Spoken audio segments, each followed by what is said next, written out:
একটা new normal অবস্থা তৈরি করে রেখেছিল আওয়ামী সরকার। তাই এখন যা কিছু স্বাভাবিক, তাতেও মনে হয় অসাধারণ কিছু ঘটছে।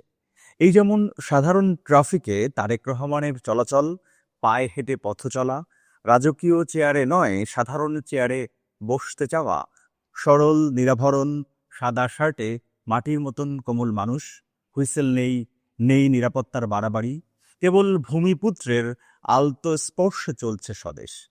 এই বিষয়গুলো কি আপনার অসাধারণ লাগে? আমার তো মনে হয় এগুলো স্বাভাবিক কার্যক্রম। কিন্তু প্রশ্ন এখানেই, কেন আমরা স্বাভাবিকতায় অসাধারণত্বের ছায়া দেখি?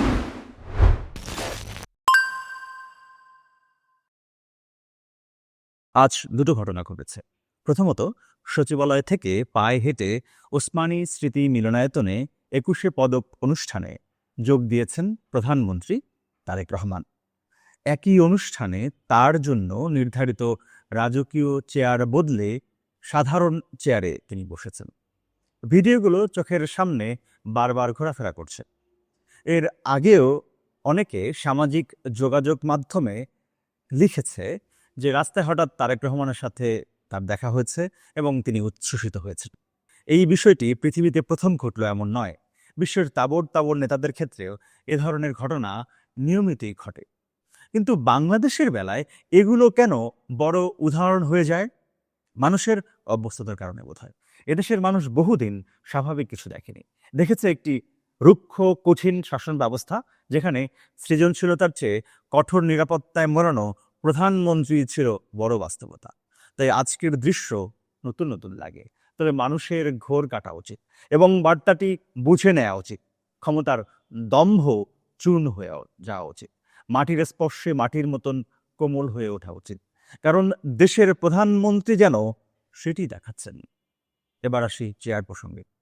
চেয়ারে নাকি মানুষের মান সম্মান নির্ধারণ করে, এটি একটি কথিত এবং ভুল ধারণা। তারেক রহমানকে সবসময় দেখেছি সাধারণ চেয়ারে বসতে চাইতেন।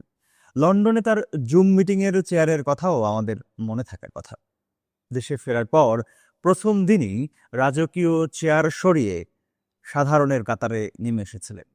এরপর কতবার চেয়ার বদলেছেন তিনি, কিন্তু আয়োজকরা বিষয়টি থেকে কোনো বার্তাই যেন নেয় না।